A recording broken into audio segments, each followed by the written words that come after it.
I developed cancer years ago. My doctor said that I would never be cured, that it would be like a chronic disease. I've done pretty well for the past 7 years, but now I've had a recurrence and have gone through all of the treatment options. The other day I asked my doctor how long he thought I had to live. At first, he didn't want to say. But I kept pushing him, and he finally said probably 12 to 18 months. That made me sit up and take notice.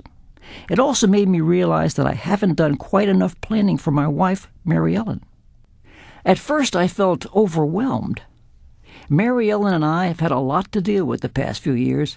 I retired from my job at the power company. That took some adjusting.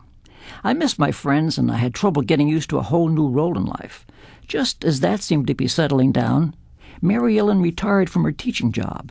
We thought we would travel and do all those things we couldn't do before when we were working and raising our family.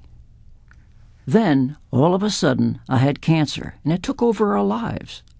To make matters worse, Mary Ellen started having trouble with her blood sugar and blood pressure. I think she's just so worried about me that the added stress made her do poorly. We plan pretty carefully for our retirement, and we get by. I know Mary Ellen will want to remain in our house after I'm gone, and I'd like to make sure that happens. I've met with a financial planner, and my pension is good even after I'm gone, so I think Mary Ellen will be able to manage. But a new worry for me is that we are going to need to get the roof fixed. It may have to be replaced completely. That's a cost we didn't plan for. After working for years to pay off our mortgage, I don't want to take out another one. And besides, a mortgage payment would almost take up every extra cent we have each month. It's hard enough paying for the medicines that Mary Ellen and I need each month. There's also one other thing I've been thinking about. We live in the North, and all of our lives we've talked about going to Florida in the wintertime. Each year we talk about it, but we never seem to have the extra cash. This winter may be my last chance, and I really would like to take Mary Ellen there. I have an old Army buddy that I've kept in touch with all these years. He and his wife live in Florida. They keep asking us to come for a visit. I'd like to do that, but we'd need some extra cash. Recently, I heard about a way to sell your life insurance policy for money. I need to be certain that Mary Ellen has enough money to live on, but we have a couple of policies. One of them would probably take care of the new roof and a trip to Florida. I remember I read about selling your life insurance policy in one of our senior magazines. They said you had to be careful because there are some frauds out there, but there are also some good ones. I looked it up again, and they are called viatical settlements, where you sell your life insurance policy to a company for cash. The amount you get is a reduced percentage of the face value of the policy. The company pays all future premiums and then collects the policy's full benefit when you die. There are some restrictions. You have to check with your life insurer about whether you can sell your policy. You also have to have a life expectancy of 5 years or less. If it's less than 2 years, you won't have to pay taxes on your settlement.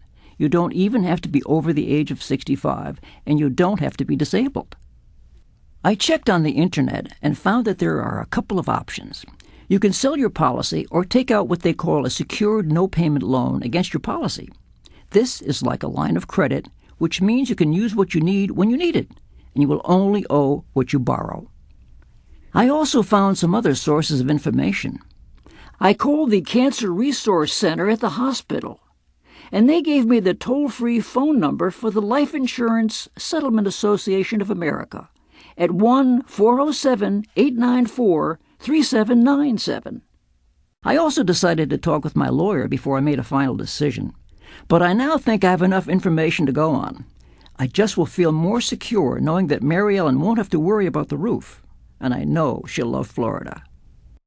John's solution is creative, and it works well for him and Mary Ellen.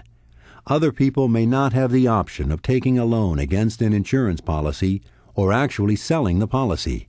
In fact, many couples count on the insurance money as a way to help the surviving spouse or family manage financially in the future. Other couples may need to think about different solutions.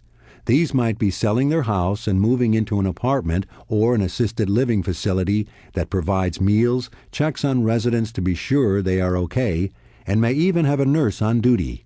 Whatever the choice, it is critical that you get good information before making a decision.